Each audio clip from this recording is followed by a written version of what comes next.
It's Tuesday, and Tuesday comes with freshness and calmness that we welcome, and welcome you in the same way. Welcome to your perfect morning starter right here on Channels Television.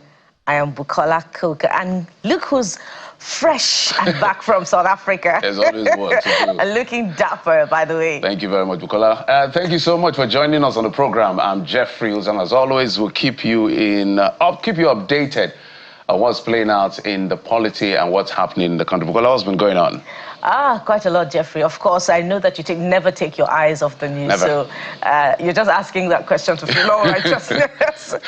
We know that finally the governor of Bayelsa State has defected to the All Progressives Congress. Of course, we had our ideas, a fair share of the destination that he was headed. We only wondered what was responsible for the about 2 weeks delay following his announcement that he had resigned from the PDP for obvious reasons. And we saw, at that grand reception of the governor into the PDP yesterday, we saw the fanfare. And he spoke about how they tried to salvage the challenges of the PDP, but to no avail.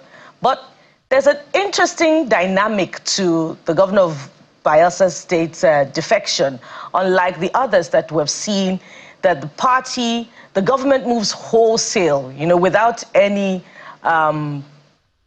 reservation expressed by key members of the administration. We see that in Bayelsa, the deputy governor, Senator Lawrence Erujapor, did not defect, and in fact, we saw over the last week a court suit initiated stopping the State Assembly, seeking to stop the State Assembly from impeaching him over his defection. We also heard to that effect that a chairperson of Sagbama local government area also, was named in that suit about, their refusal to defect, and that the court should stop any form of persecution against that individual as well. And we're also hearing that there's some State Assembly members who did not defect as well, about 3 belonging to the PDP and 2 belonging to the All Progressives Grand Alliance in Bayelsa State. So this is a new dynamic. If a key member of the administration, as the deputy governor, refuses to defect, then we know that this is different. According to reports, of course, Senator Lawrence Erujapor is loyal to the predecessor of Governor Doyediri, which is Senator Seriake Dixon. And so this is a demonstration of loyalty. Another dynamic that makes the Bayelsa defection interesting is that it's the home state of former president, no other person than, high-ranking former president of the Federal Republic of Nigeria, Goodluck Jonathan. And of course, this comes amid permutations that the former president is considering a presidential ambition. He hasn't spoken to that effect, but we wonder what it would look like ahead of 2027. And so will there be stability, political stability in Bayelsa State? Over the weekend, during the annual Thanksgiving, we also heard that a minister from the state, Minister of State for Petroleum, had sort of spoken to the refusal of the Bayelsa State Deputy Governor to defect, saying that that is not, politically wise. But the governor did damage control and said that, this is in the interest of Bayelsa State, and that they would not tolerate divisive politics in Bayelsa. Something to that effect. So the governor, as much as possible, is trying to keep the peace. But with all of these considerations, we're looking closely at what Bayelsa will look like in the next year or so. Don't forget, Governor Doyediri is a second-term governor, is not a first-term governor in any way. Will there be stability? Will the deputy governor be expressing any form of, gubernatorial ambition? Would he get the support of his principal? Those are the questions that may shape the politics of Bayelsa State in the coming year or so. But Jeffrey, I don't know how you're looking at this. Governor Fubara is the last man standing, but is he standing on solid ground or on sinking sand? I'm tired of talking about their defections because there's no surprise anymore. Nothing surprises me with the politicians in the country. So this defection is it's about subservience to power. It's about self-preservation. There's none of them on that stage, with the greatest respect to all their excellencies, can tell me any other thing. It's about subservience to power. It's about self-preservation. The day APC will leave power, you see the same set of people. Just keep this picture in your face.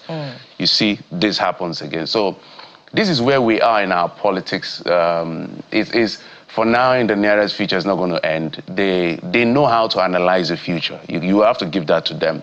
And where their interest is best served, they will align. No political ideology, nothing separates one from the other. The only ideology is money, staying in power, and having access to power. So that's just what it is as far as politicians are concerned. So they are not going to go to a place where they are not sure of their future. So to that extent, what do you want them to do? So now the issue now is that the opposition of Nigeria is the Nigerian people against their government. Even if it was the PDP, it will still be the Nigerian people against their government, because that's what happened in 2015 that led to the removal of the losing of election of Goodluck Jonathan. So my counts from 2013, 2014 till now, PDP has lost a total of about 12 governors to defection, not election loss. So all of this doesn't surprise me. They'll come and say, align with national interests, PDP is sinking. Forget all that talk. It's about self-preservation. It's about subservience to power. It's about, I want my future. So for him now, his tenure has ended. It's going to end. What exactly is he defecting for? That's why I've used a very coded term to explain without explaining further, but I'm sure discerning people will be able to decipher what it is. For me, I'm more interested in the lives of Nigerians who, the whole, while I was in Cape Town, listening to everything that has been happening from Donald Trump and all of that, the truth is that people are being killed in the country. The truth is that Christians are being targeted in some part of the country. If you look at the UN Genocide Convention, when it comes to genocide, it's not about scale, it's about intent. So these extremists, they know who they are targeting. Of course, Muslims are killed along the way, but a lot of Christians are being killed. So we cannot, because we want to speak for national interest, deny the truth. That avoidance of brutal honesty that Christians are being killed is what is making all of this. But Muslims are being killed as well. We must not deny that fact as well.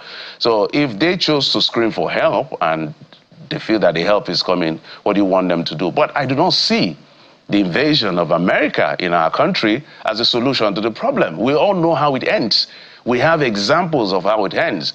I do not think America is so interested in protecting the lives of Christians as it claims to say they are. There's a complexity of geopolitics playing out right before our faces, and this is the time we have to unite as a country. First of all, come back home and speak the truth to ourselves. People are being killed. The Christians perhaps are in the majority of those being killed from the records we have. You see, in the middle belt, whether they are in the line of way of resources that some of the outsiders want to take, and so because they are in the line of resources and they are Christians within those enclaves, and so they become the casualty of that, that's a different kettle of fish. But the bodies are being buried. People are screaming. We see these things happening. So there's a grand scale. So UN Genocide Convention talks about intent, not necessarily scale when it comes to genocide. It's there, Article 2. But America coming, I'm worried. I'm not excited. But the people who are looking for reprieve, whatever comes, even if it's in the short term, excites them. So I want to plead with the president to rise to the occasion. First, open as many diplomatic channels as possible to avoid the invasion. But that is not what is necessary. The government of America is saying, we will if you don't. So it's precondition. We will if you don't kill these terrorists, we will. Because I've never agreed with this whole idea of capturing terrorists, reintegrating them, but nonsense. Neutralize them.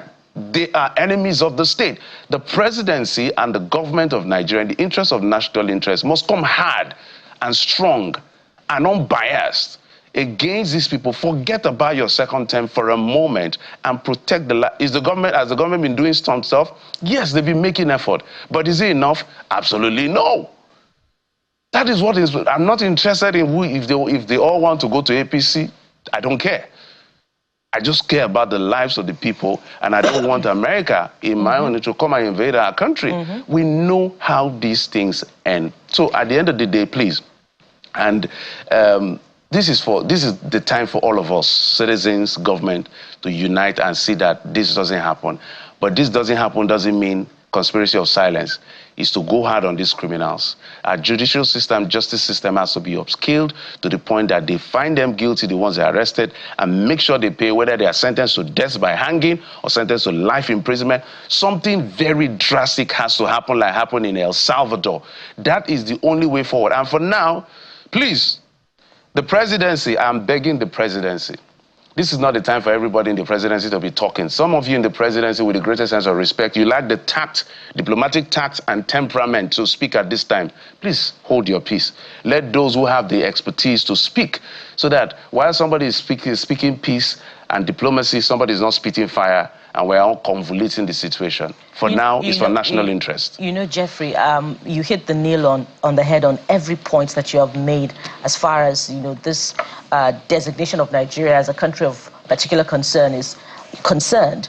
You talked about geopolitics, and we know that Nigeria is emerging as a global player in the energy market, with, you know, domestic refining capacity shored up, with exportation of petrol, of Jet A1 fuel, and all the byproducts of crude oil. That is a factor that cannot be ignored amid all of this. And we know that, you know, unlike in the past, when Nigeria imported, you know, certain petroleum products from the United States of America, that is not exactly the case anymore. So we wonder if all of these factors are playing out. And, you know, the Director General of the National Orientation Agency did say something that cannot be ignored yesterday when he spoke to how intelligence, you know, American intelligence had failed in a number of countries in the past, in Iraq, in Libya, for which America has had to apologize. But the question, or the most important point about all of this, is why Nigeria had to wait over a 10-year decade, you know, for an international concern to be expressed on this magnitude about the killings in Nigeria. Killings are happening in the north, and both Muslims and Christians are being affected. That is a sticking point. But what has the government done about it? That's the question. It compels, you know, all those reflecting on this, on the facts available, to wonder why the government continues over time to lack the political will to go to where these terrorists are. They're not spirits, and raining on them once and for all. I mean, you know, the service chiefs, one of the service chiefs during questioning, drilling by the Senate, did speak to the need to empower the police as well to, you know, to show up in tackling internal insurrection. Those are the issues that we should be speaking to. And if, as Jeffrey has said, any member of the administration would be weighing in on this matter, they should be coming up with solutions and not excuses, and not a blind defense of the efforts of the administration. I mean, you know, key members of the administration would say that indeed there are things that are being done that are tantamount to national security and not for television conversation or online conversation. Granted, that's just as important. But what about the results? The results are very few and far between. Fantastic. We'll leave it there for now. Fantastic. Okay. I will take our dailies just now. Ifetai Adeni is standing by to bring us his expertise as far as the dailies are concerned in just a moment. Stay with us.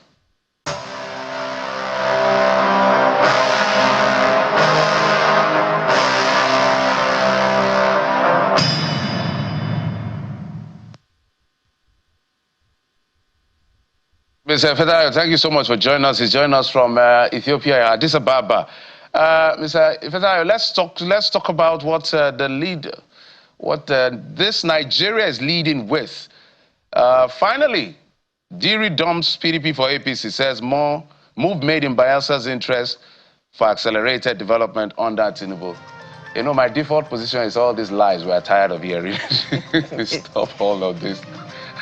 Mr. Ifetai, please go ahead. Yes. Well, since he said he left PDP, we know he's surely heading to APC. So saying that they want to align with the national, they want to align for the move made in the Bayelsa interest for accelerated development under Tinubu. Come on, you have your own internally generated revenue, you have your own allocation from federal government. It's not all about align or not align, but because they want to pitch their tent where it will suit them come 2027. So all these moving and it is enshrined in our constitution, freedom of association. But you know that even in Bayelsa State, because I learned that the deputy governor did not move or decamp with His Excellency and is being windshunt, I don't think it's a democracy. They should allow everybody to associate to whoever party. If you want to stay, you stay. If you want to move, you move. We all knew that definitely we joined there, and I'm not. I will not be surprised if some other governors to follow the same step. It's just all about ideology. Most of our politicians, they don't have, in quote, I stand to be corrected, there's no ideology. It's just all about my interest, and their interest all alone. If it does not suit their interest, they are ready to decamp today, move to another party. You know, it's just in Nigeria that before you know it, go and check their track record. In about 4 or 5 years, you see that the politicians have moved in about 2 to 3 different political parties. Anyway, let's see the outcome, because he says he's going to deliver 99.9%. He only has 1 vote. Yes, he might have some influence, but it's the people that will determine who rules Bayelsa State. And you know, Mr. Didi, one line that is common to these defections is that, oh, it is good, finally they are aligning with the Center for Development. And that in itself places a question mark on democracy, because democracy allows shades of opinion. So if the federal does not allow development to go to the opposition, we should be asking questions of the federal. Let's go to the Guardian newspaper so that we can expand the conversation and cover all themes. The Guardian, focuses on this continuing diplomatic, trouble, if you like, for want of better description at this time, with the U.S. Trump's threat sparks investor fears as economies split on impact. So there are besides the implications of being designated a country of particular concern, there is also investor fear. What should Nigeria be doing at this particular point in time to ensure that this is resolved as soon as possible? Mr. Efetayo. Yes, first and foremost, I think the U.S., they have an ambassador in Nigeria. I think the first time Trump made that statement, Mr. President should have summoned the U.S. ambassador here and have a meeting, lay down the facts, see what we are doing, see the statement does not really qualify or does not really mean what Mr. President was saying. And another thing I think Mr. President should do, because this thing shy away investor, where you heard that your country is not safe, no investor will come in.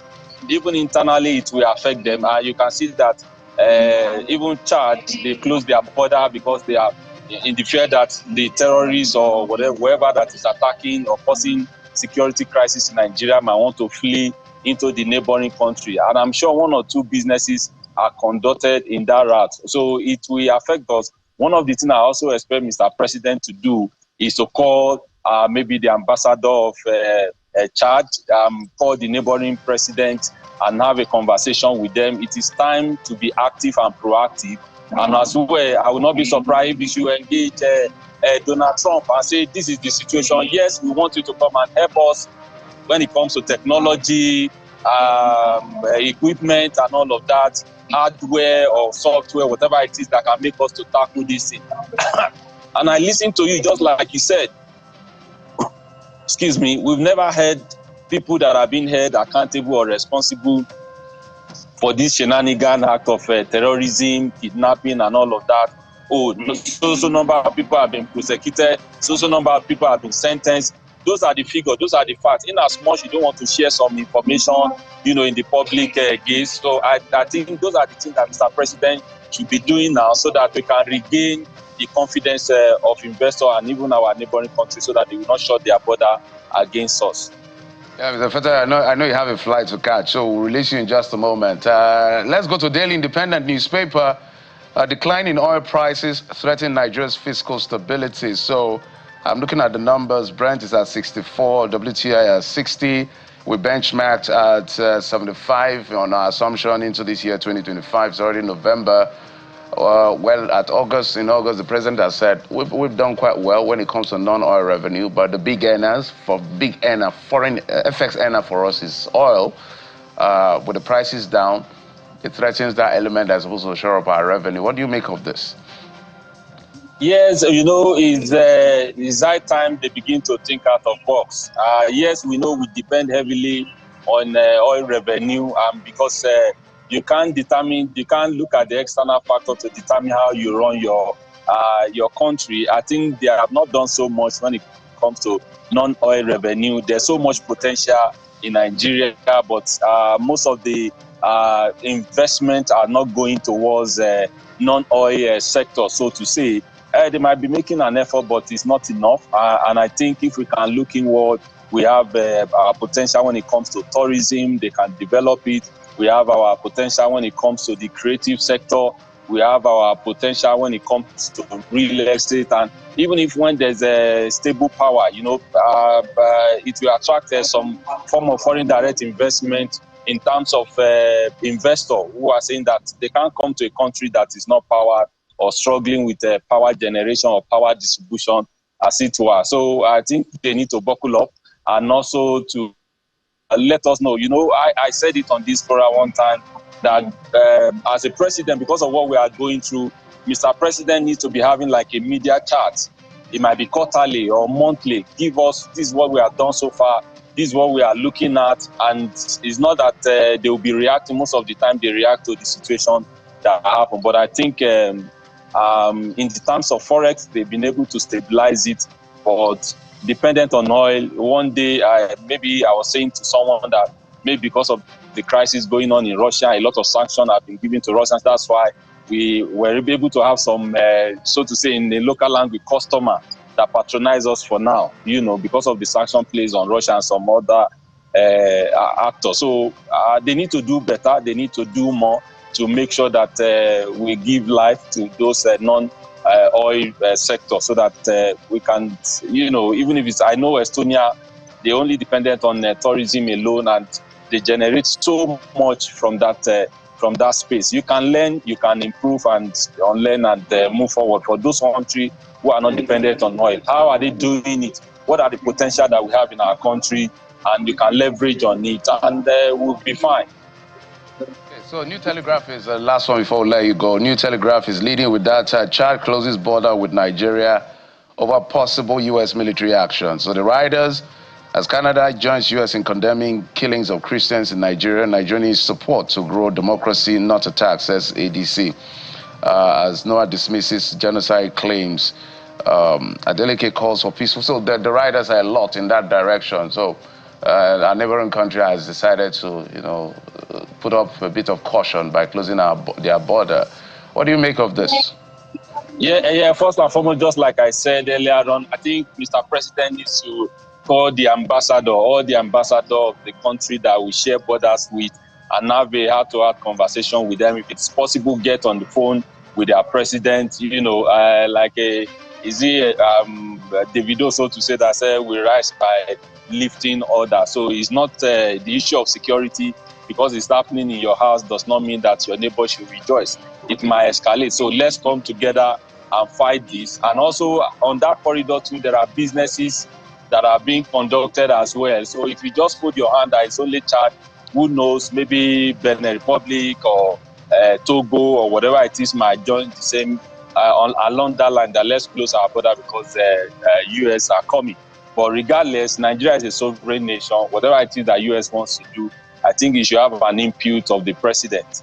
If we need support when it comes to military hardware and whatever it is, not just invade someone's country. We're a sovereign nation, but Mr. President needs to do better and begin to have conversations with our neighboring country, so that they will not follow the line of Chad.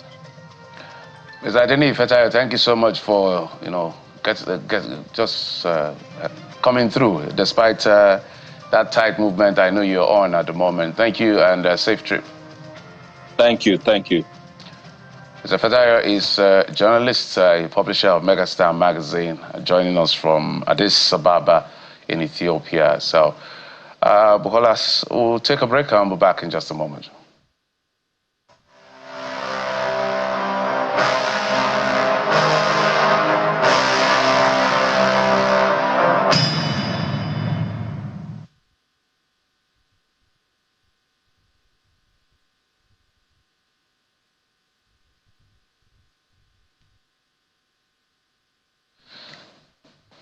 All right, so you're seeing visuals from that, I think, project commissioning and empowerment that happened in Kogi State, courtesy of Senator Natasha Akpoti-Uduaghan.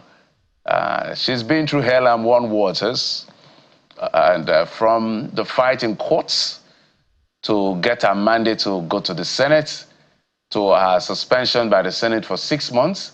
So in the last 2 years of the 10th Assembly, I think she's been in the 10th Assembly barely maybe one of those years, if you calculate the number of times she spent in court and the suspension. But she's fiery, she's back on track to ensure she serves her people.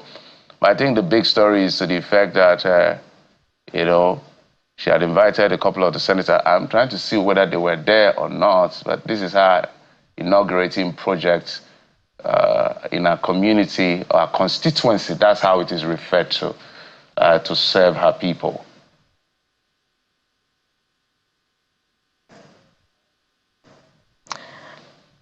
Yes, indeed. The papers reported that the senator representing Kogi Central, Senator Akpoti-Uduaghan, had invited the Senate president to her project's commissioning. But I'm also struggling, Jeffrey, to see if any of the key principal officers of the upper chamber, is present at this commissioning. But I can't seem to see either the deputy Senate president, the Senate leader, or the the majority or the minority whip of the Senate. I can't seem to see any one of them here. But the fact that she invited the Senate president in the first place, who is visibly absent also, it's worthy of note. And I was also, as a journalist, concerned about what relations would look like in the coming days following her return, her resumption at the Senate, what it would look like. And I put this question through to the Senate leader on one edition of a hard copy in the month of October. And he said, look, the Senate, distinguished senator has resumed, and she has a constitutional right to represent her people and can present her bill and has the support of the Senate all through. And it is not true that, the events of the last 6 months plus have, projected the Senate to be misogynistic or against female representation in politics in Nigeria. But subsequently, after the distinguished senator's resumption, we've seen some tension in relations, when she presented, when she had opportunity to defend a motion or support a motion. But it appears as if the Senate is now moving on regardless of the events of the last 6 months plus. But the cases are still in court and are taking shape. So how is that impacting on relations between the leadership of the Senate and the distinguished senator? Perhaps we're going to see a settlement out of court or a complete silence as far as those cases are concerned in the coming days. But the most important thing is that the legislators should focus on the business of legislation. Nigeria has more problems than the personal issues between the leadership of the Senate and any senator at that, Jeffrey. Absolutely. We'll leave the court to make decisions that concern the court. But we have a broad conversation for you today. Today, we're going to talk about the issue around the threat by the U.S. government to invade if the Nigerian government doesn't protect, in their words, genocide of Christians in the north, especially. We're also going to talk about anti-money laundering, illicit financial flows with the NFIU on the program. And we'll talk politics and all the entanglement around it right here on the program. So it's packed. But let's get started with the very first one. Reverend Laditon Thompson, who is a security consultant, joins us virtually. Reverend, thank you so much for coming on the program. A pleasure is always mine. You know, I've listened to you for a long time, and sometimes when these things are not happening, I remember some of the things you said, some of the warnings you gave, actually. But now it's coming home eventually. But I will start by asking you to give your interpretation of the multiple characterization of what is playing out. On one hand, according to the UN Genocide Convention, defining genocide as in terms of intent, not necessarily skill. The American government saying Christians are being killed, the government is not doing enough. The government is saying, yes, they are killed, but others are killed as well. We're not talking about the issue of sovereignty. There are so many issues, there are conspiracies around in between all of this. So let me just allow you give us your own interpretation of this multiple characterization, and we can zoom in into some of the nitty-gritty of the issues. Thank you very much. My take is this. What makes us human? One of the things that makes us human beings and not beasts is the ability to think lucidly. If a nation has 200 and something million plus people, if for whatever reason as much as 200,000, 300,000 people are dying, 400,000 people are dying over a span of 15, 20 years of something that is not right, I would think that a right-thinking nation, its priority would be to diagnose properly and then stem the problem. There's something wrong with the way the Nigerian is thinking. And I believe that's what we need to correct, first of all. First of all, I want to say, whatever we're discussing right now, let's make it about the future, not the past. For 15 to 20 years, I spoke on this station that there's a global resurgence of religious extremism that's templated across the world. And it has a local expression in Nigeria. And I said to us that it's a hydra, if I remember very well. And I said to you that it has a religious cover. And I pointed out to us that its religious cover is exploitative because it had realized that in Nigeria's foundation, because of the divide and rule foundation that we have, religion was an issue.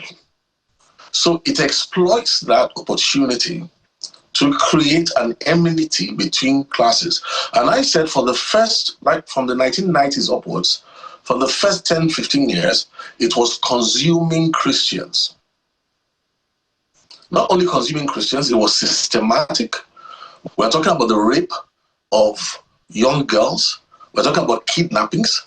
And we're talking about the fact that when we got involved, we found out that it's so clever that it was operating in a way it was difficult to detect.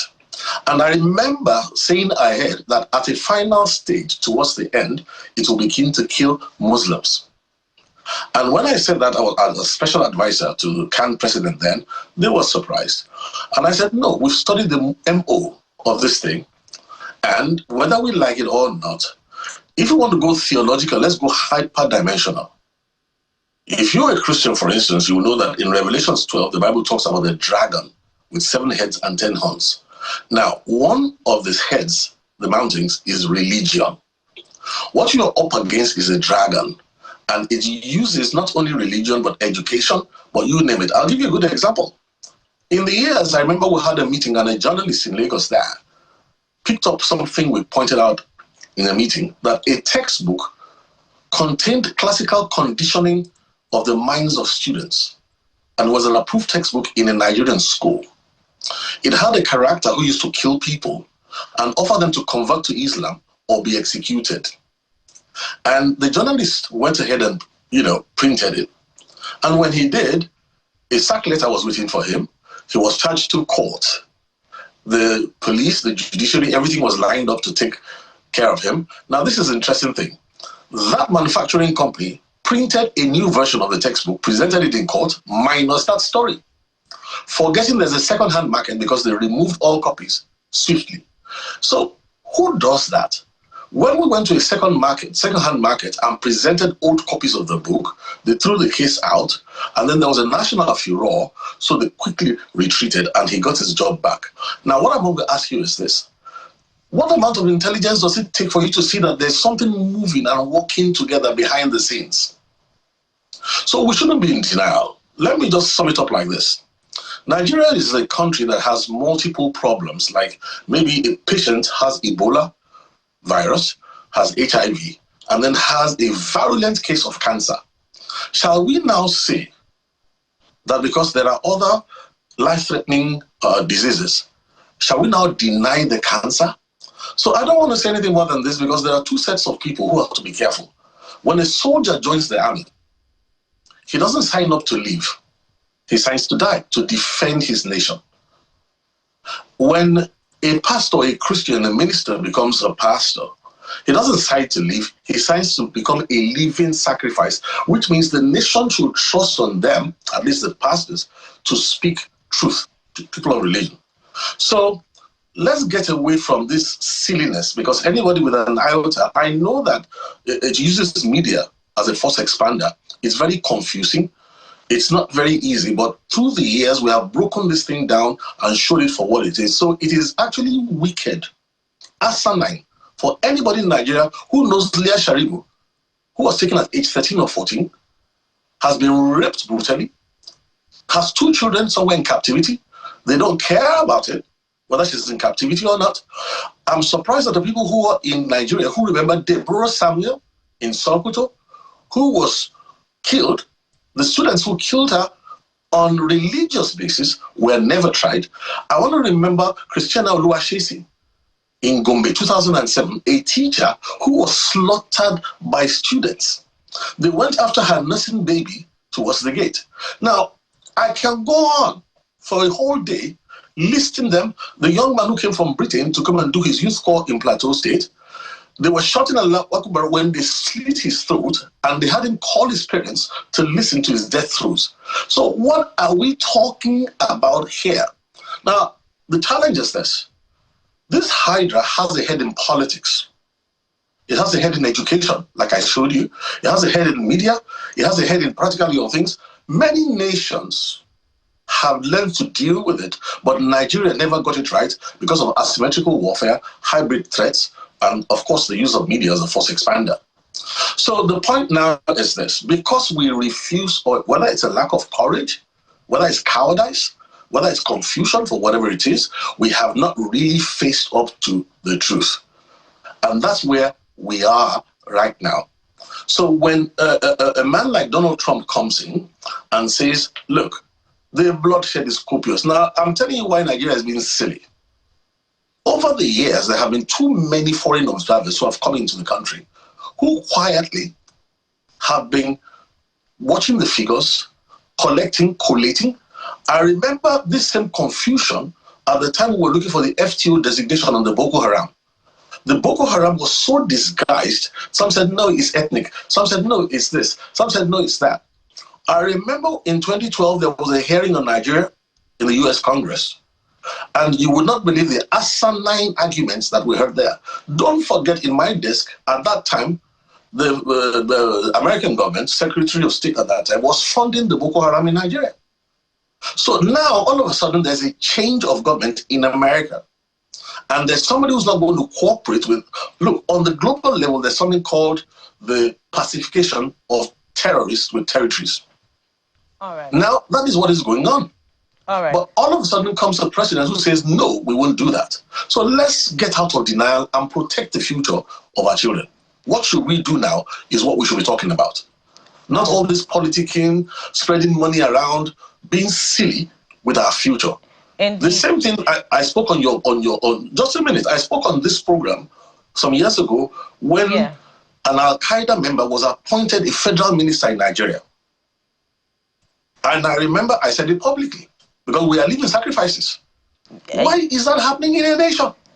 And why are we pretending? Indeed, Reverend Thompson, we've listened to you over the years speak to these issues in what seems a clairvoyant manner, and it appears as if they're playing out right before us now. Speaking of which, let's understand how we got here in the first place. And I recall here Senator Ted Cruz's legislation before the U.S. Senate, which, by the way, has not gone through, but President Trump has exercised his executive powers to designate Nigeria a country of particular concern. The bill 82747, also known as the Nigeria Religious Freedom Accountability Act of 2025, seeks to compel the U.S. government to designate Nigeria CPC, country of particular concern. And we understand that there have been hearings conducted on this particular bill, and representation of Nigeria was denied at that level.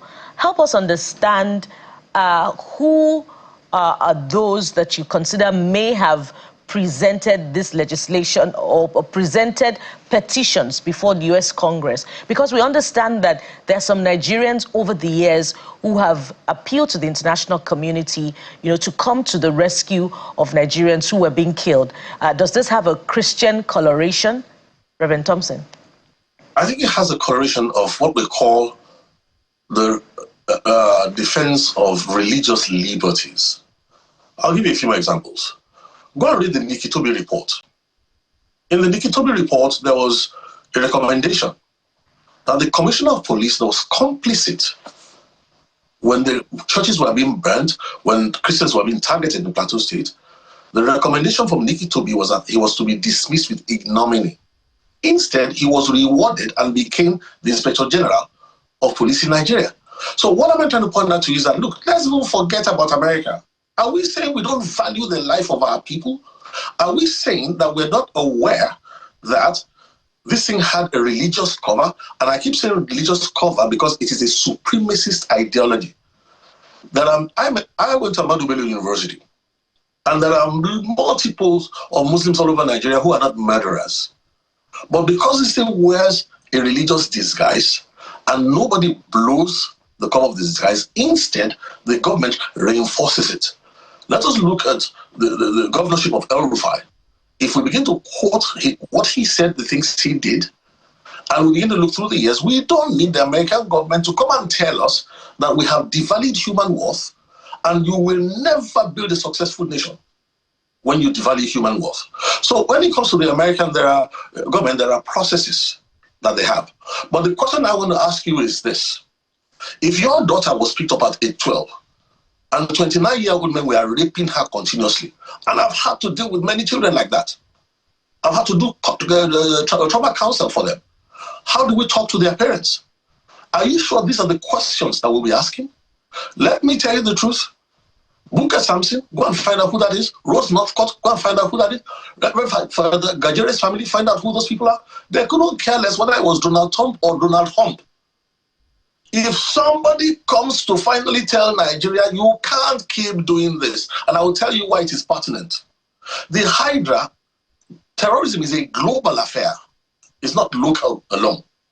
So to protect their own interests, many countries of the world also, what the former administration was doing was to trade Nigeria off to the terrorists to keep their own territory safe. Now here comes the president who says, no, we're not going to do that. We're going to do this instead. And you have heard this also. It's also killing Muslims, which we predicted it will do in its latter phases. So for me, what Nigeria should be doing right now is not a matter of what Trump said was that if the Nigerian government does not protect its citizens, then there will be a consequence. Now, the question is it true that the value of the life of a citizen in Nigeria is of no value? Is it true that there's a predatory class that has no future for the average citizen in the country? Now, if this is true, why don't we address it by seeking cooperation, by setting up an ombudsman? Because you see, what is happening is this, the media is involved in this. And you don't forget that Nigeria, there's money flying around. I've been in this for years. 30 pieces of silver. There's money flying around, and what happens is that instead of asking the right questions, instead of facing the matters at hand, money begins to change hand. Then you find that even religious leaders begin to speak from both sides of the mouth. Let us call a spade a spade. This is not working. Let us reformat this country. Let us look to the future of our children. Let us not wait for America. Look, whether it's the American president, whether it's the British prime minister, and all that is not the issue. Is blood spillage going on? Yes. Scorched earth policy? Yes. While I was dealing with Plateau State, go and ask the governor of Plateau State then, Jonah Jan, what his experience was. And at that time, we told them in Benue State, get ready, you are next. How come we say you are next, it gets to Benue? And after Benue, we said to them, Kwara, you are next. And after that, Southern Nigeria, get ready. Now, are we paying attention to these things, or are we still quibbling, allowing ourselves to be divided by people who have collected 30 pieces of silver, who will sell their children's future so that they can enjoy today? We can't afford that. All right, Reverend. So for me, the emphasis is not on the fact that for the Christian who's being slaughtered and who has been slaughtered through these years, and I should know, for them, whether it's Donald Trump, Donald Trump, or whoever it is, it's answered prayer. For Muslims who have conscience in this country, it's answered prayer. So we are not going to be blinded by political ambitions to the point where we will sell the future of our children. All right, Reverend. So my counsel is, yes. Yes, just to comment, I'm sure Nasser will answer for himself in some of the things you've mentioned his name. I'm talking about Rufai, but that's not where I'm going to with this. I want to pick up the president's quotes. He said the characterization of Nigeria as religiously intolerant does not reflect our national unity. But we know the facts that are available to us. Donald Trump and his government and his Minister of War, as it is called, gave a precondition, saying, we will do the job if you refuse to do the job. When that is said to the president, also our nation, what drastic measure do you think they are talking about to, first, keep them off our shores, second, rebuild confidence in our people that lives of citizens, especially Christians and Muslims affected by this, is valued?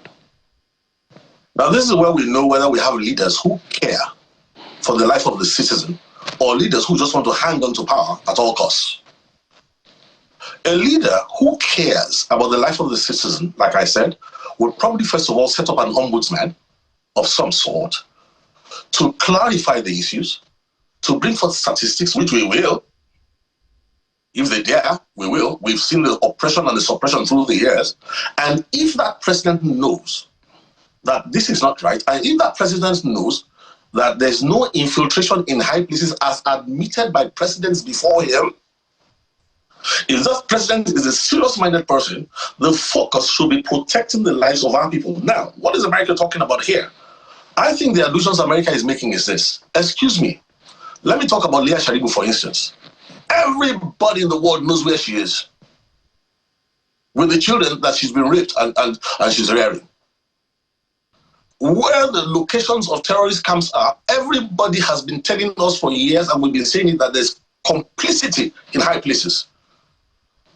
There's government complicity in this thing that's been going on.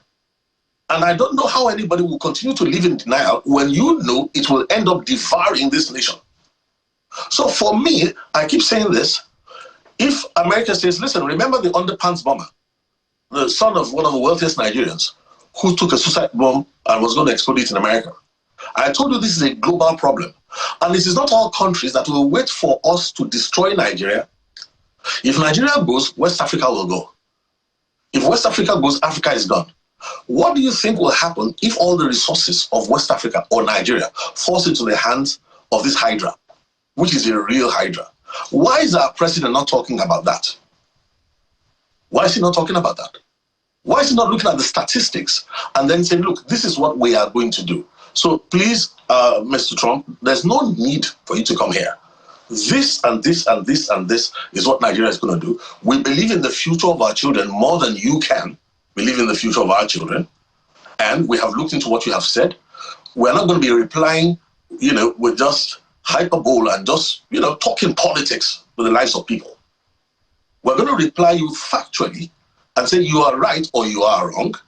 And if you are right, we're going to say, okay, maybe this is the challenge. And I'm going to tell you what the real challenge is. The simple thing that is true is this. You are dealing with an intelligent hydra that collapses nations from within.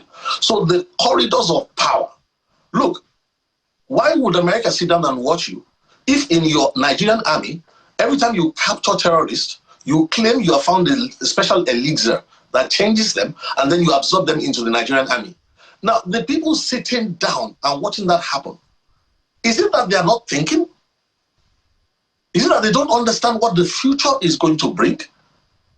So I keep saying something to us. The buck stops at the president's table, which is what I said when Muhammad Buhari was the president of this country. The buck stops at his president's table, and it's unfortunate, that statement he made, when he said that the genocide is a lie from the pits of hell. People like us, we will show him that it's not a lie. And the Sultan piped up and said something like that. With all due respect to the Sultan, the question I asked the Sultan was this. If we came and provided proof statistically all through the years of the killings, all the way from Rigasa 2000, and showed you pictures, I got tired. Look, I began to feel, I don't know whether it will affect you or not when you see the amount of blood spill.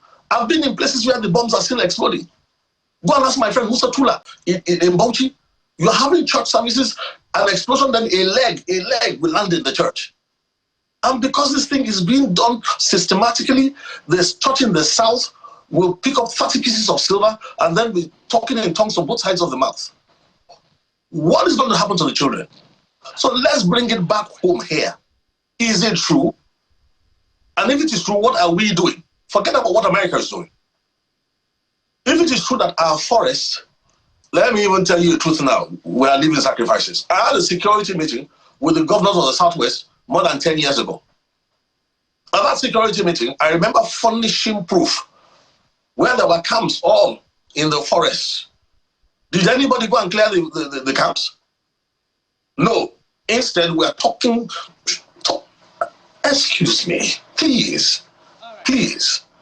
To be a human means we must function and think about the future of our children. Look, when people use terror clinically, people become cowards. People become confused. So let us face the issue around protect the future. Listen, Nigeria is a great country. I attended Ahmadu Bello University. Northerners are kosher. Let us reformat the country properly. We have systemic problems. For you to get into politics, the Hydra knows how to play you. All right. And that's right. But Reverend, let's also look at another aspect of the conversation, which is the international dimension to this. And I'm just going to ask simply, without any leads, what's in it for the United States? Can we say that genuinely they're so concerned about Christians, regardless of whether or not, the genocidal aspect to it is valid? What's in it for the United States? Okay, let's talk about the war of narratives. Let me tell you what is not in it for the United States. For many years, the total annual budget of Nigeria, all put together, is usually the same at par with the budget of Hartsfield-Jackson Airport, or one of those airports in Atlanta. The total budget of Nigeria. Secondly, for every year, do you know how much the diaspora sends into this country? So, first of all, this war of narratives where people are saying, oh, America wants this from us, America wants that from us. Hello? Can we please wake up and smell the coffee? Let me tell you what is really going on. On the global stage, if you go and study Fukuyama, Francis Fukuyama, the last man standing, Henry Kissinger, Kaplan, and Huntington, everybody knows that a new day is coming in front. So the challenge right now is that many countries who have the strength are contributing to try and control the narrative of the new global order, of the new day that is coming. So all over the world, quietly, these forces are clashing all over the world. Now, when all the people did all their researches, They thought it was either going to be the Russian bear, or it was going to be the Chinese dragon, or it was going to be the sword of the Middle East, and all the contending factors. Africa was not. Look, Africa as usual is fast asleep. Nigeria is the giant of Africa. We are the ones who should be talking about the global future and the part of the African in the global future. Now, this is really what is going on. So because those people are having these tosses out there, they are struggling to control the narrative. Now, what they did not see coming was that one man will get to power in America and change the dynamics of power completely, who somehow would seize his presidency and use it in a way that has never been used before. Let me tell you what is going on that we don't realize. We're looking at the new future. We're looking at the tussle that determines the dynamics. Right now, Nigeria says we have a democratic republic, a shambolic democratic republic that has no checks and balances, that encourages corruption. Now, the people who have the original one are tweaking it already. The Chinese are tweaking it. Everybody's making their answer. What is our contribution? That is really what is going on. And I want to say to us, Nigeria needs to understand this. Our destiny is to rescue Africa. If we manage our diversity in Nigeria properly, we shut down this killing of Christians, killing of Muslims at the last hour and all that, and we create a proper nation. Our children, listen, people will leave America and come and live in Nigeria. People will leave Britain and come and live in Nigeria. We have everything that anybody can ever wish for. The only disaster is, right now, there's an age bracket, I think everybody 55 and above now are a national problem. Listen to them talk. The younger generation are not even allowed to have a life to live. How can there be a nation devoid of a future? What I'm asking myself is, sometimes I want to ask President Ahmed Tinubu, these days of artificial intelligence, these are days when the cutting edge of science and technology, 2 states in Nigeria can feed the entire country. We are still talking about desertification. When all over the world, we have Nigerians in positions of authority in every field, whether it's robotics, nanotechnology, you name it, we've got it. Where is the central vision that will bring it all together? Yeah, Reverend, your points are well noted.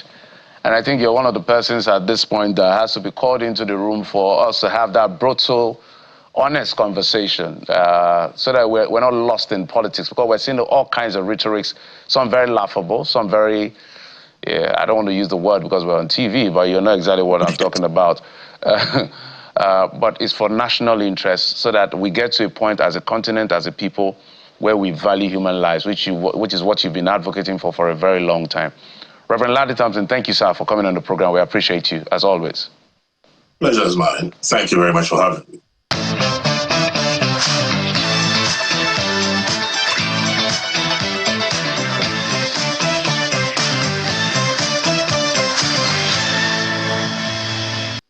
Reverend Larry Thompson is a security consultant.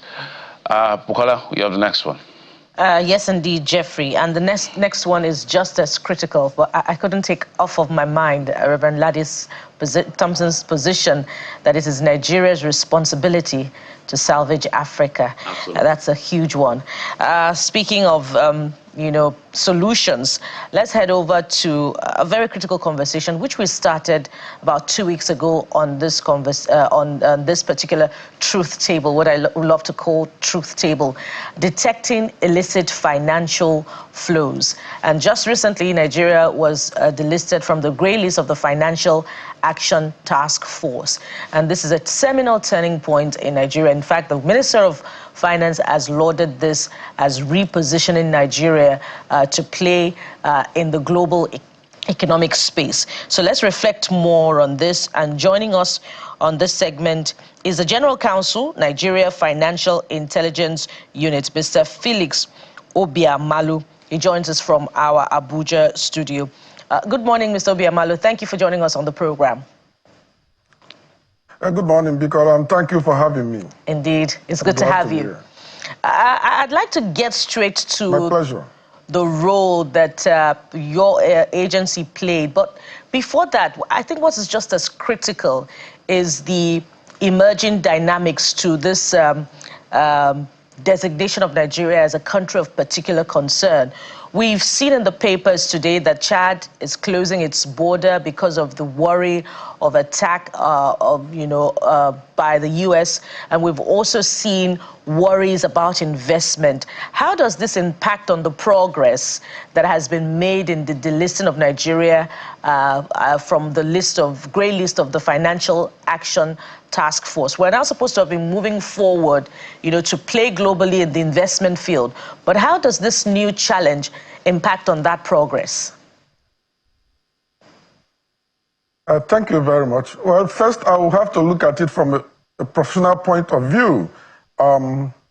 Yes, the listing came with a lot of positive impacts on our global perception and economic prosperity. However, the recent events coming from the United States government seems to have also reduced the positive effect of the delisting. However, our response should be from the professional angle, that it's a call for us to intensify our fight against extremism, violent extremism, banditry, kidnapping, and organized crime in general. What we are going to intensify our collaboration with other agencies to ensure that we make the Nigerian space safe for Nigerians and all residents, notwithstanding their religious beliefs, whether they are Christians, Muslims, or traditionalists. We are going to secure our space and let the world know that our space is secured. With that, investments will come. With that, investors will, confidence will grow. But presently, we are doing well. The listing from the grey list of Nigeria has a very significant impact, and it's a statement, a pronouncement to the world that Nigeria has adopted effective measures to secure our AMS, CFT, CPF ecosystem. Thank you. All right, just before we get to the issue of the grey list, I'm more interested in bringing the nexus between what is playing out now and what the NFIU is doing, Nigerian Financial Intelligence Unit. And the relationship here for me is the combating terrorism. At the heart of what the United States government is saying, although the language seems to be more of a kinetic approach, take these killers yourself or we'll take them out for you. That seems to be the language. But if we come home and do some housekeeping, efforts have been made. How significant are they is debatable. And that has to do with terrorism financing, which is what I want you to speak to. As I looked at the Nigerian Sanction Committee list of terrorism financing people that have been identified, one of the things Nigerians have always said is, if there's a list, why are they not well prosecuted? So you need to help us clarify, because I can see the list, I can call the names of the people here, but you already have those on your table. Because if there are people financing terrorism that gives our country a bad image, that's on the higher level, on the one level, and then continue to kill our people, and there's no strong action in terms of the judicial system to make sure either they end up in jail or they are killed through the court process when they are found guilty, probably paying for the capital punishment, then we have a lot on our table to do. So walk us through, for us, what exactly is going on as far as the issue of combating terrorism financing in Nigeria is concerned. When was the last time that list was updated? How many people are there? Has there been classical prosecution that we can reference? Yes, thank you very much. I'll start from what you said about kinetic approach.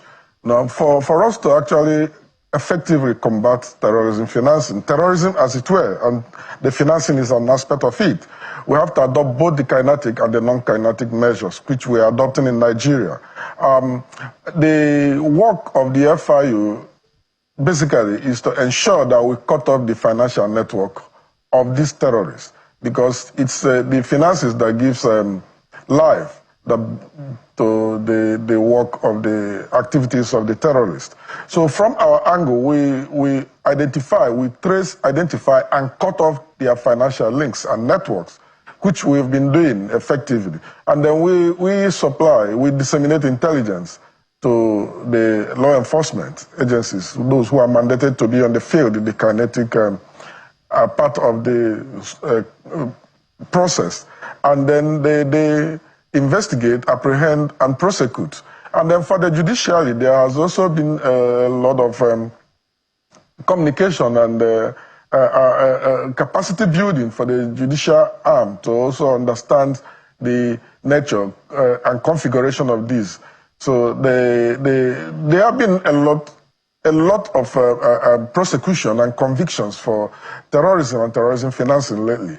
A lot of them have also been on the news, and it's one of the considerations by the FATF in the course of removing Nigeria from the grey list. It's our impact and the effectiveness of our mechanisms. We have shown consistent and sustained progress in that field.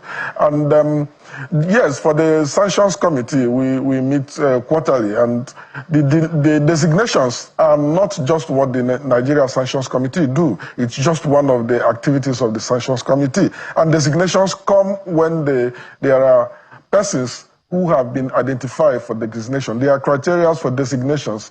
So that is the position we've been designating as the occasion arises.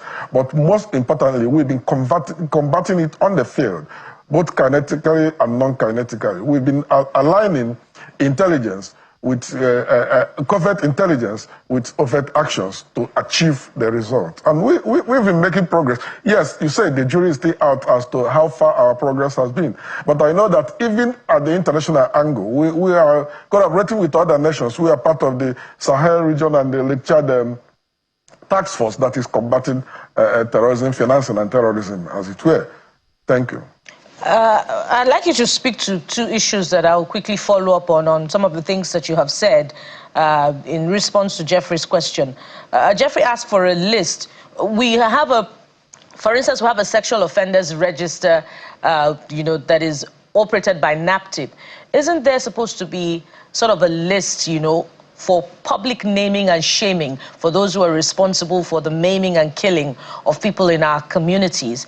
That's on the one hand, because the president did acknowledge that over 100 terrorism financiers had been prosecuted in the last 2 years, but the president didn't name names.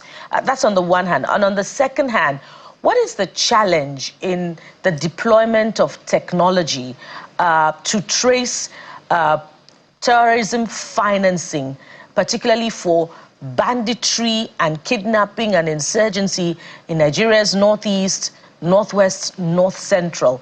Why is it a challenge, when we have data, we have NIN, we have, BVN, and there's money flowing through in the supply of weapons in these routes? So why is technology not effective in this space? Because if it is, indeed we'll see the results. But what we're seeing is terrorism trickling down even further down the north central.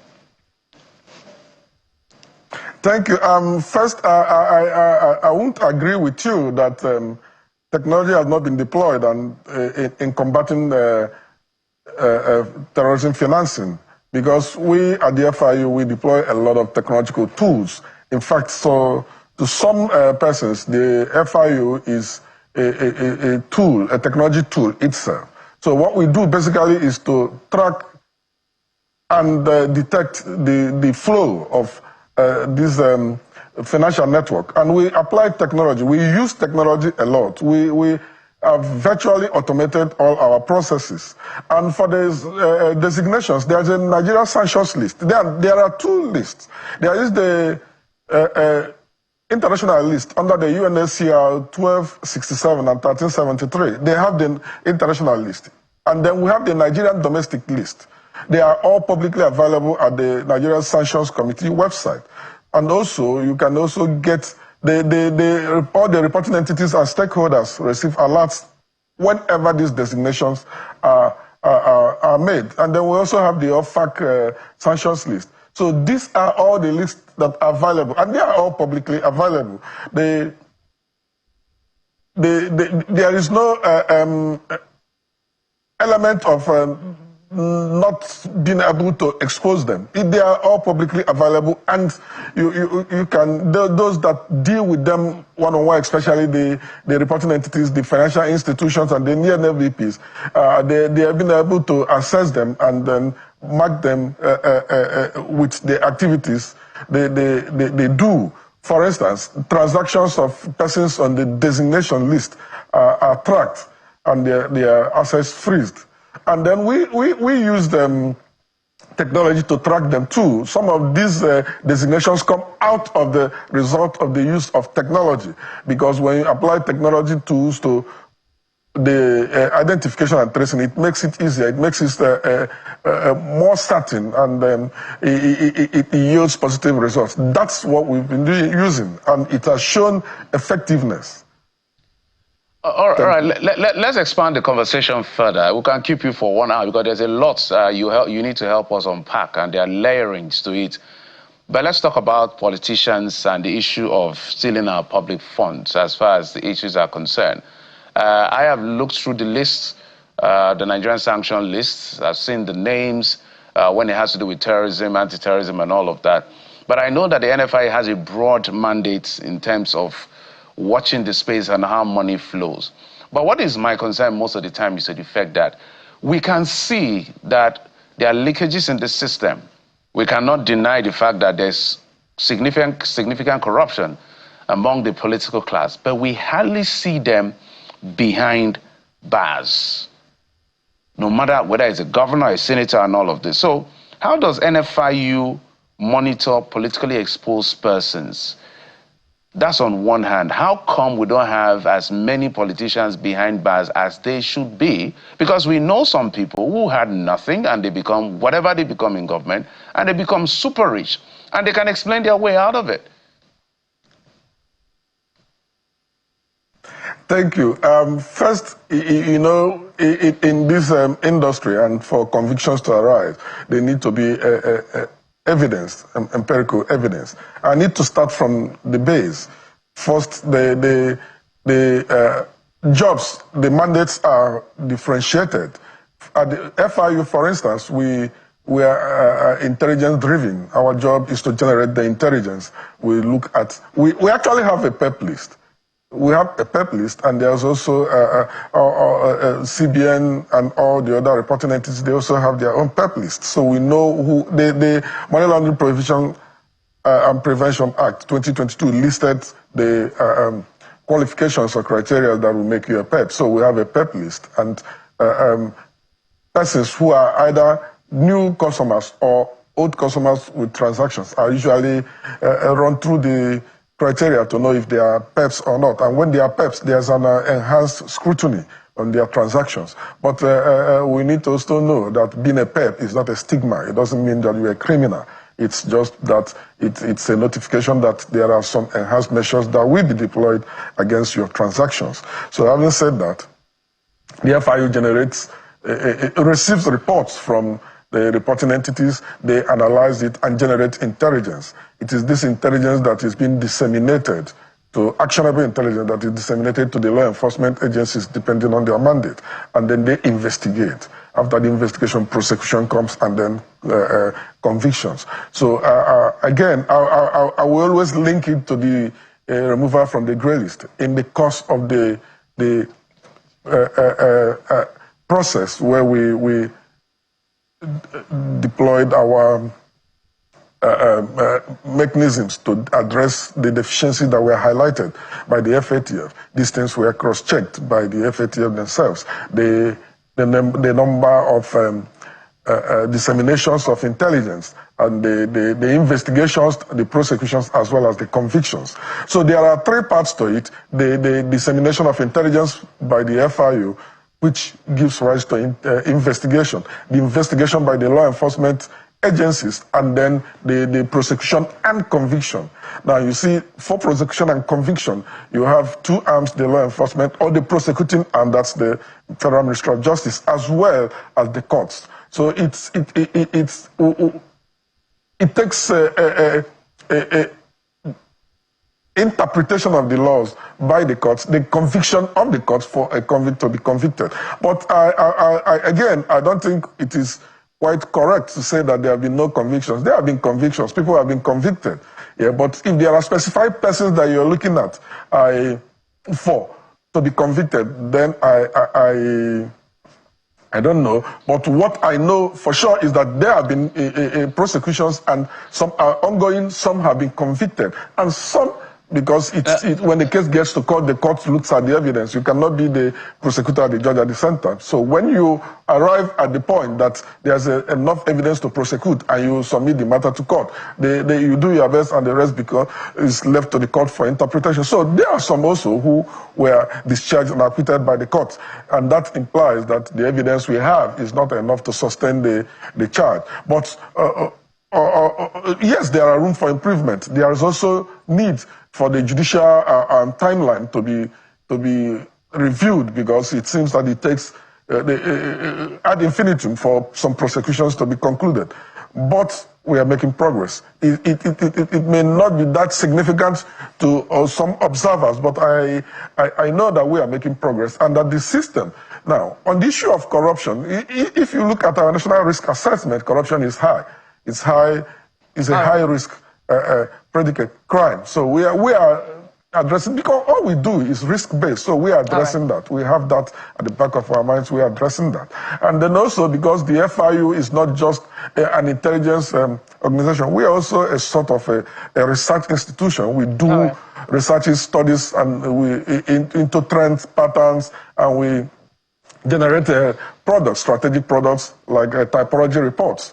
So those reports contain the trends, emerging trends, new trends, dynamics of the crime.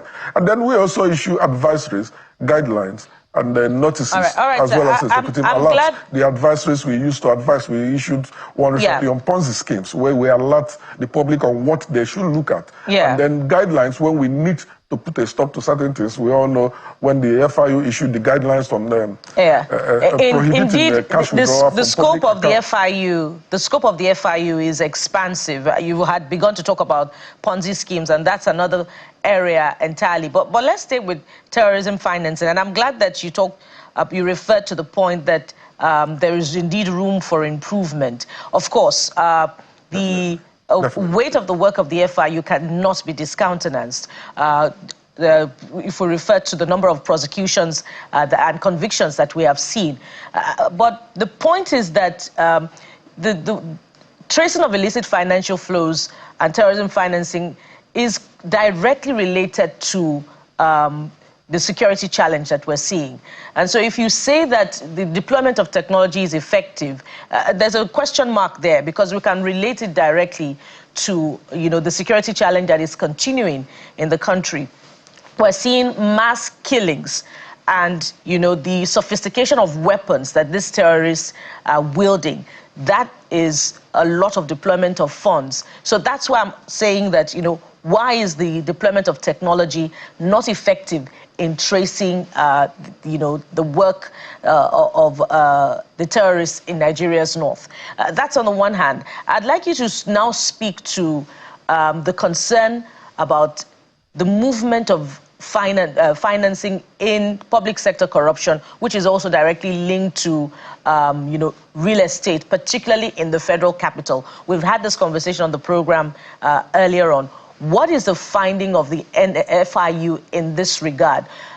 Is there any significant progress beyond what we have seen last year, the mass estate that the EFCC discovered? Is there anything else that the FIU can tell us about public sector corruption and its links with real estate? Thank you. First, again, I will push back. If you insist that the deployment of technology has not been effective, I will urge you to cast your mind back to some years when there have been a lot of bombings and terrorist attacks that even the roads, some roads were barricaded. And what we have today, that the targets have reduced to soft targets, and you see that there has been a progression in effectiveness from what we had the years past and now.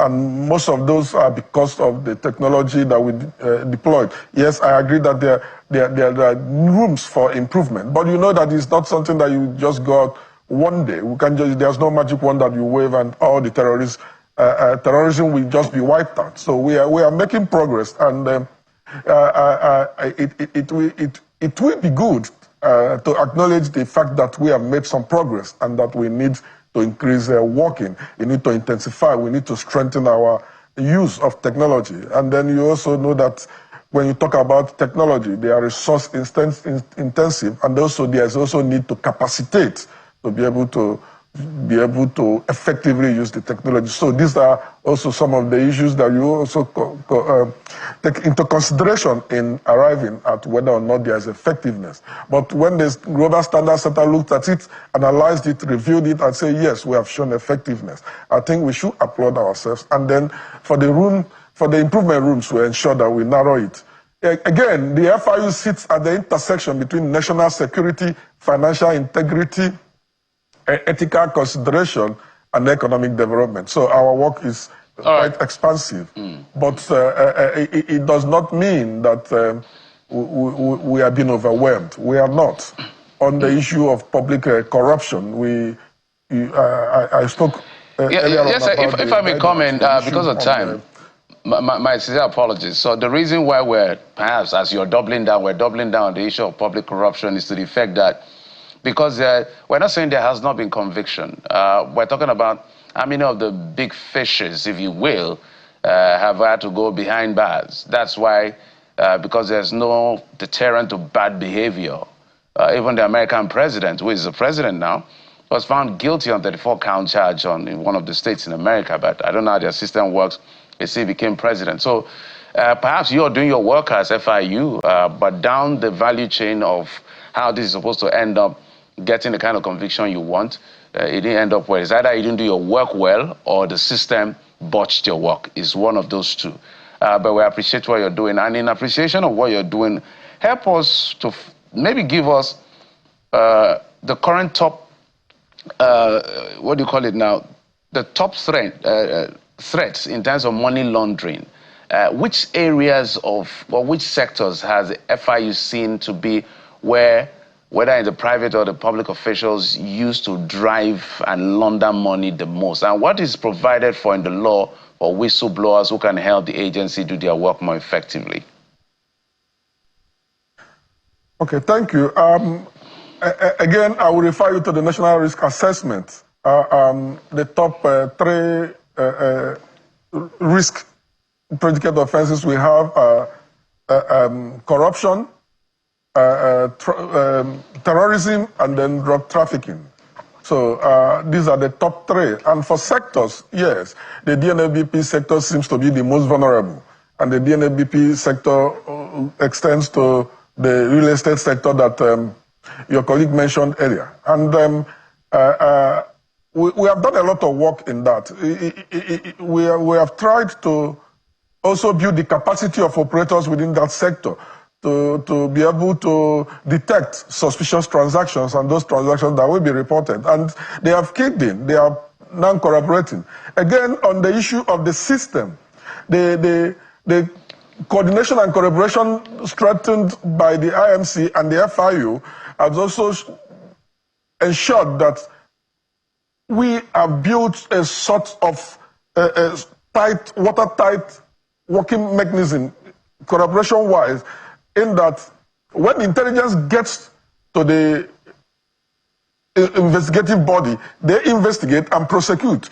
And then we also try to build the capacity and educate or enlighten the general public and also the judiciary. We have a lot of programs with the judiciary where we try to show them the dynamics, the emerging trends and growing dynamics of these crimes. So I urge you to look critically at what has been done and the result of those, and you will see that we have made some progress. Yes, as to the big names that are being prosecuted, there are a lot of factors that may account for the delay in the trials, but they are all legal because, for instance, when they go on appeals, the appeals get up to the Supreme Court and then you come back. This takes time, it takes years, but then the process, we are engaging, the process needs to be certified. The Administrative Criminal Justice Act, the AJA, has tried to manage time for criminal prosecutions. And so some provisions of the Money Laundering Act 2022 has also made the judge the master of his court and enjoined them to try as much as possible to ensure that trials are not certified, trials are smooth and fast. Again, the law enforcement agencies and the LFIU, we continue to collaborate, we continue to hold training sections and build our capacity to do our job more effectively. That's all I can say. For the big names, the trials are ongoing, and when they conclude, we'll see the result. All right.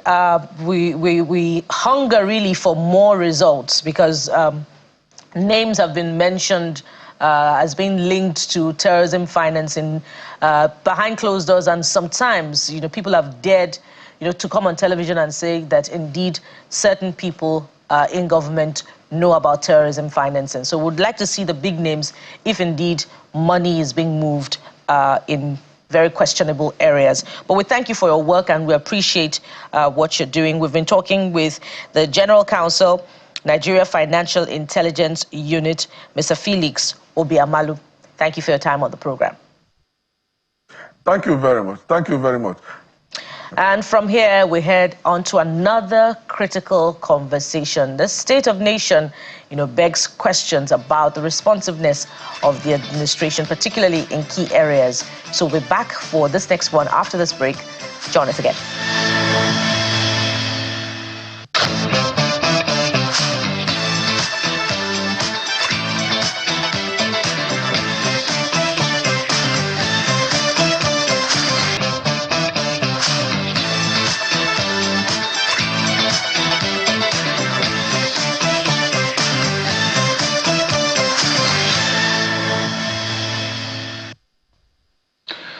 Welcome back. Let's talk to Mr. Jide Ojo. Is a public and political affairs analyst joining us from Abuja studio. Mr. Ojo, you look great. I'm almost wondering, where are we going to from here?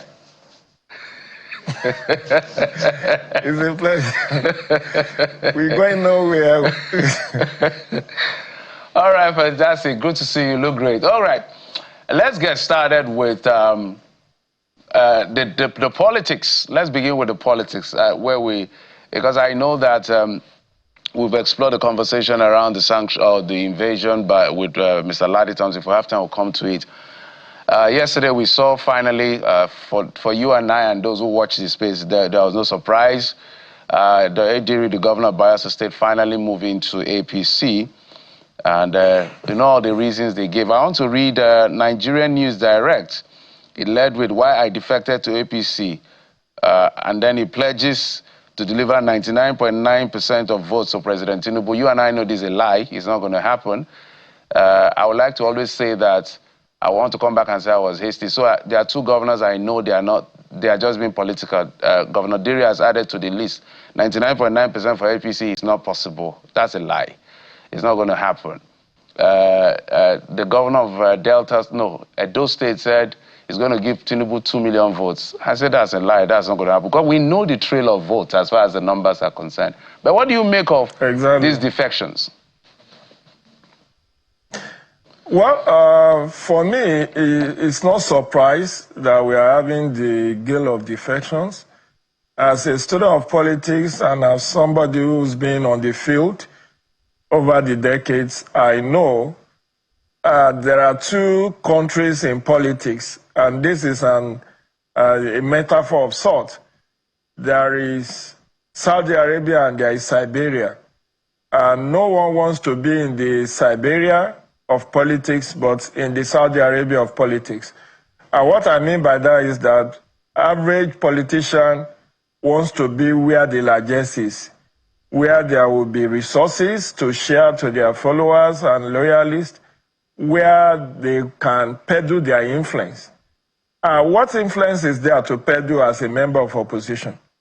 Since 2015, you have seen consistently in the last 10 years, people bailing out of the People's Democratic Party, all because it has lost grip of the power at the center. So everybody wants to be in the Saudi Arabia of politics, not in the Siberia of politics. And that is why, you see all of these defections. Because some will say, I read Diri's statements yesterday. He bailed out of a sinking ship. But who are the people who wrecked the ship? Were they not the same people who are bailing out? When the party made the error of throwing open its presidential ticket in 2023, why did they not bail out at that time and say, no, this will not happen?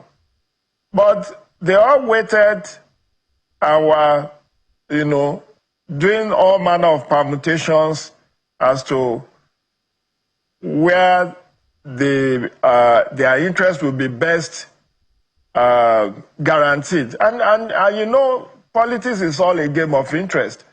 The same people who are bailing out of PDP now and jumping into the ruling APC, by this time next year, when party primaries will have been held, you will see some of them bailing out of APC if they don't get what they wanted in APC to another party. And the only thing that is constant in life is change. So I'm not going to be surprised at anybody's defection.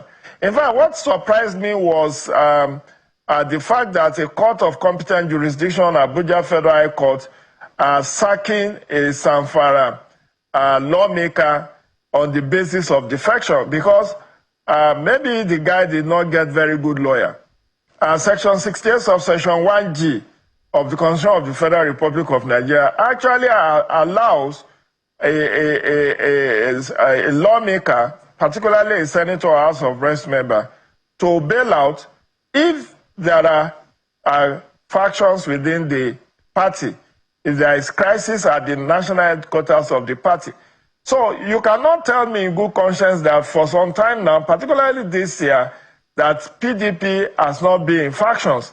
At some point they were telling, they didn't even know who is their national secretary. Not until about a month ago or 2 months ago did they recognize Senator Anyanwu as their secretary.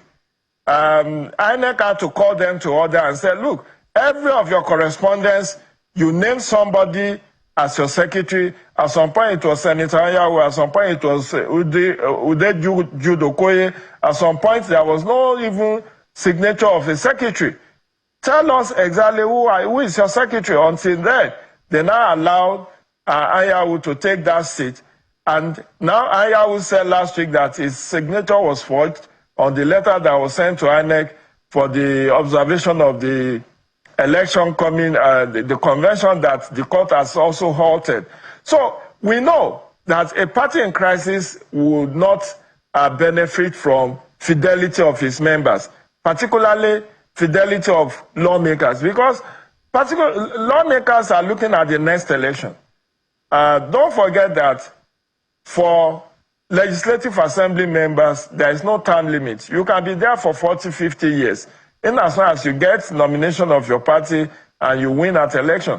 Unlike a governor or a president who has maximum of 2 terms, we have seen members of the lawmaking body in Nigeria, people like former president of the Senate from Yobe State, what's his name now?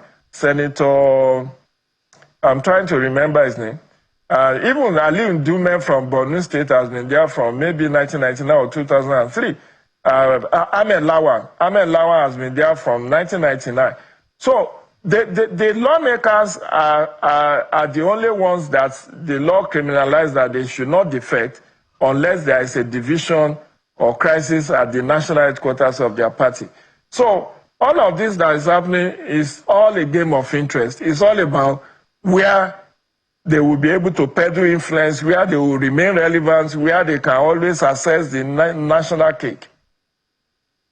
So, as far as the PDP is concerned, you could just go on and on talking about the dimensions to the conflict and the implications. But it was interesting to watch the Minister of the FCT speak to the court rulings on the PDP convention yesterday. And one cannot help but, do a comparative analysis of the Supreme Court ruling in the case of the Labour Party, where it ruled that a party's internal affairs, challenges are its internal affairs, and hence it must be managed. So we see a departure for, in the ruling by Justice James Omotosho that the party's national convention cannot go ahead. I wonder if you missed out on that conversation or you watched it. How do you weigh in on the justification of the FCT minister on this particular ruling, of Justice James Omotosho on the convention of the PDP? Bukola, let me cast your mind back to why our judiciary has been in the eye of the storm, and where many people insinuate that there is corruption in judiciary. If I expand your question, you will see what happened in Plateau State, rising from 2023 elections, where lower court sacked elected members of Plateau State House of Assembly, Senate, and House of Reps on the basis that PDP was in crisis, PDP does not have structure, PDP cannot and should not have nominated candidates when they don't have structure. And those people remain sacked. But what happened? Bukola, when that same issue got to the Supreme Court said, look, it's an internal affairs of the party. You cannot say that a party that has fielded the candidate does not have structure. So this same issue, unless it gets back to the Supreme Court, and then it gets to what the lawyers call status decisis, or when precedent. I know that if the same case, as the faction of Makinde have said that they are going to an appeal on the judgment of last Friday, halting their convention, I'm sure that by the time it gets to the Supreme Court will most likely upheld that same decision that it gave in the case of Labour Party and even All Progressive Grand Alliance, ABGA, where they said this is an internal affairs of a political party. It's not something that the court should ordinarily meddle into. And that's why I was raising the issue of why do you sack a member of a lawmaker who has bailed out of his party that obviously is in crisis? And then I'm sure that is why in judiciary there are different layers of appellate court. So it starts from the court of first instance, the High Court or Federal High Court, then it goes to Court of Appeal and goes to Supreme Court.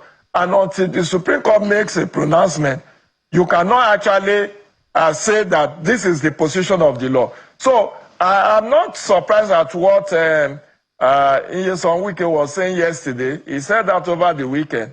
And he's been gloating and saying, we told them they didn't do the right thing. But let's see whether the appellate court will agree with the position of Justice James Omotosho on this matter. And that's why a lot of people are saying, can't we have, in time past, you have precedent that if a Supreme Court has decided on a case, every judge should reference that decision of the Supreme Court. But what we have seen over time, particularly in recent past, is that the judges at the lower court doesn't seem to have much respect for the Supreme Court on some of the decisions of the apex court. And that's worrisome for me, because particularly in election-related matter, it has been the Supreme Court that has been our saving grace on many occasions. Look at what happened in the case of NNPP. And the NNPP in 2023, the governorship election petition. Did you know that the Court of Appeal sacked the PDP governor that is not there, it was the Supreme Court that reinstated him and said, no, lower court, you heard by sacking this man. The same thing in Kano.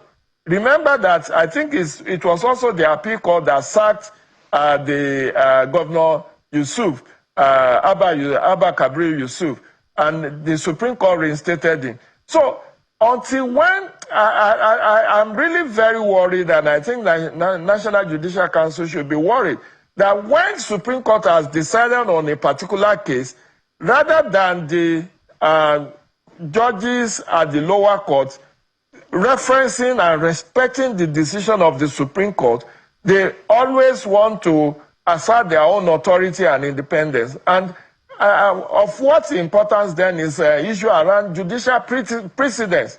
If we cannot respect what the apex court has decided on a particular matter that has all the materials of the case that has just been brought to you. So this is why a lot of people are losing confidence in the judiciary.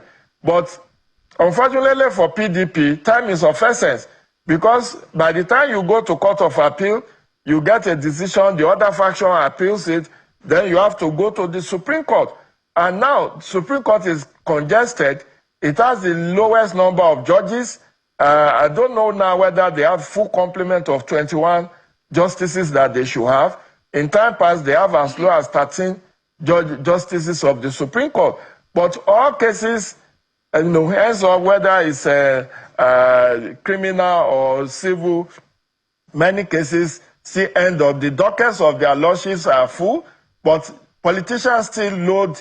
I recall that until when the Supreme Court decided on All Progressive Grand Alliance case, that case was all over the different courts across the country until the Supreme Court decided on that case, sometimes last year, if I'm not mistaken. The same thing with Labour Party, and even with this decision of Supreme Court on Labour Party, has it resolved the issue? We still have the Abure faction, we still have the Nadi Usman faction, and now the same part is being told by the PDP, because I know unless there is a reconciliation move, and I'm wondering what has become of the Bukola Saraki Reconciliation Committee of PDP. Bukola Saraki has been quiet, has been silent on this whole crisis. Meanwhile, it was set up to reconcile all the warring factions.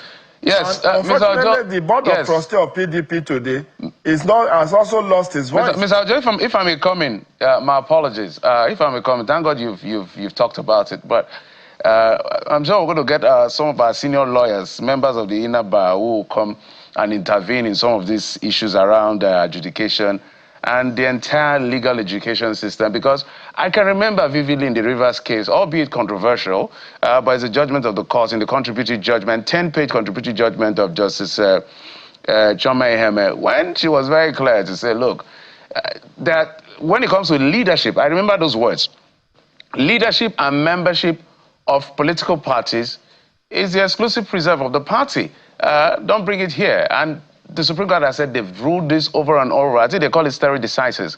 But we see lower courts coming in to make decisions on some of these things. Maybe the lawyers will help us make sense of the situation, because I know the only time the court wants to hear anything that has to do with political party is when it has to do with Section 84, Subsection 15 of the Electoral Act. That has to do with nominations and all of that. But if it's your membership and leadership, but we see these things happen over and over again. It's just a mess. You don't really know what is right, what is wrong, whether the decision of court to say if parties resolve your issues is even more of a bigger problem, whether the court should just follow through and making decisions for party, we do not know. But the bigger picture is what I want us to look at. There's a trend I'm seeing with the PDP. And this is the concern. I don't know whether you are seeing it. Do you really think, with what is playing out, PDP will have a candidate in 2027? I doubt, unless they resolve their issue. I seriously doubt, which is why, you know, the PDP has lost 4 governors this year alone. This year, from very worry of Delta to governor of Akwa Ibom to Peter Mba of Enugu. Now, you just had yesterday to a deal. And, of course, waiting in the wings is the Taraba governor, whom we have confirmation that is also on his way out to APC. as confirmed by his political advisor last week. And we also know that some others are still being, even the Plateau State governor is saying that he's under pressure. I don't know whether that is an euphemism to, he also want to bail out. He said he's under pressure, he's seeking the face of God. And you saw the case in Osun where the governor of Osun there was a pushback from the APC that he should day his day. But you see, I am afraid whether if this MAD, mutually assured destruction of the weakest camp and Makinde's camp, if it's not resolved amicably and out of court, I'm afraid PDP may not have candidate in 2027. Because all it takes is all this. And I want to cast our mind back to something that happened in the 2019. Geoffrey and Bukola, if you recall, the case of Rivers and the case in Zamfara, where APC lost out completely. The APC was not allowed to present candidate in Rivers, and in the case of Zamfara, where election has been held, the APC members that won all the elections were the Supreme Court said their certificate of return should be withdrawn and given to the first runner-up. And that is what may happen in the case of PDP if care is not taken. Because as you have cited Section 84, the issue around nomination is issue that the court takes very seriously. And that's why some of these defections are justified. Because if you are not sure of which faction will be eventually recognized by the court, and you go and back the wrong faction, and the courts now say that is not the right faction that has nominated you, and your election is invalidated. Do you know how much it costs to run election in Nigeria, even as a State House of Assembly aspirant or candidate? Millions of naira.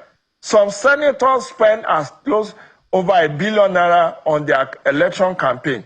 Over $1 billion. I have it on good authority. So you don't want to throw that kind of resources away by going into by being nominated by a party that is in crisis.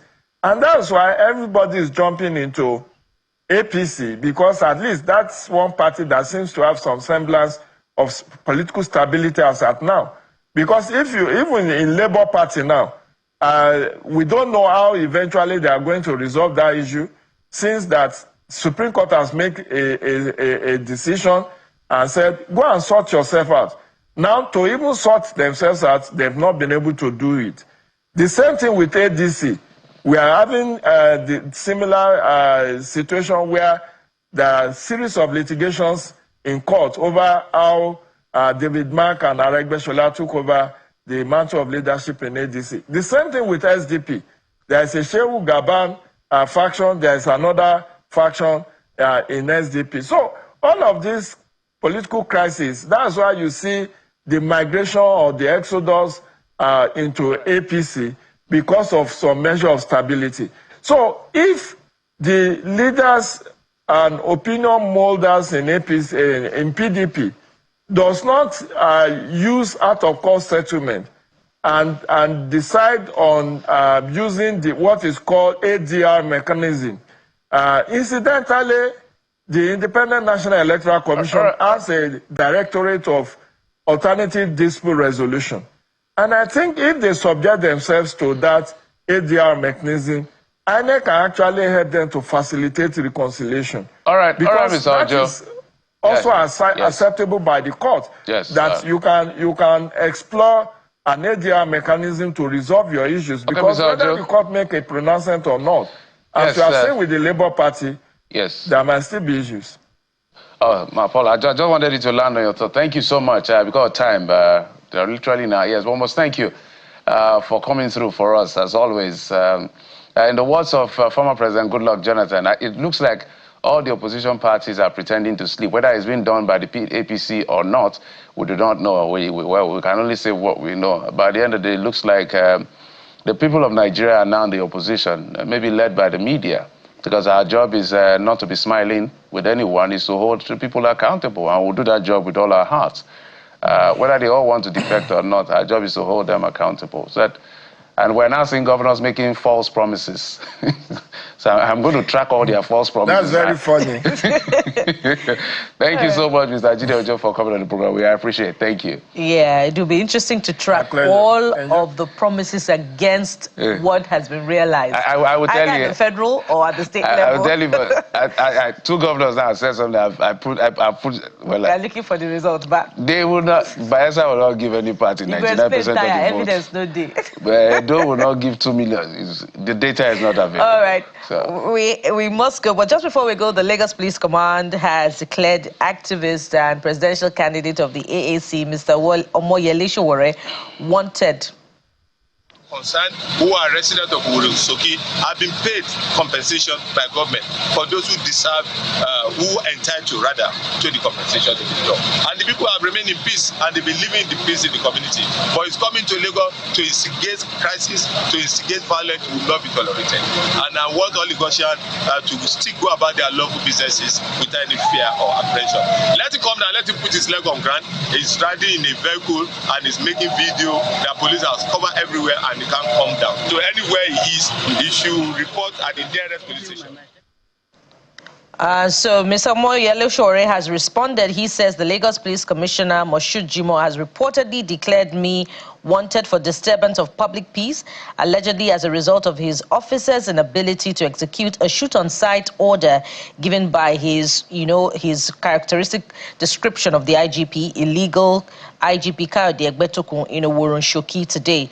Despite my repeated attempts to contact Nigeria Police Force at Police NG, Commissioner Jimoh, he has not taken my calls. Nevertheless, I plan to meet with him soon to address his declaration. #revolution now. But, Jeffrey, I'm wondering if the Lagos Police Commissioner is now speaking for the Lagos State government, saying that the Lagos State government has given compensation. That may not necessarily capture all of the issues because we've had conversations with one of the residents here, and we know, additional details of things transpiring. And there's no assurance, by the way, that there'll be no more demolitions. Yeah, we're totally out of time. Well, maybe we'll invite Commissioner Jimoh to come and defend some of the things he said. I've heard him say things that he's not supposed to say, even on camera. but when he comes, we'll discuss that. To be continued tomorrow. Thank you so much for your time and company. I'm Jeff Rizoma. Bye-bye. Sunrise Daily is up next time. Bukola Koka. Bye for now.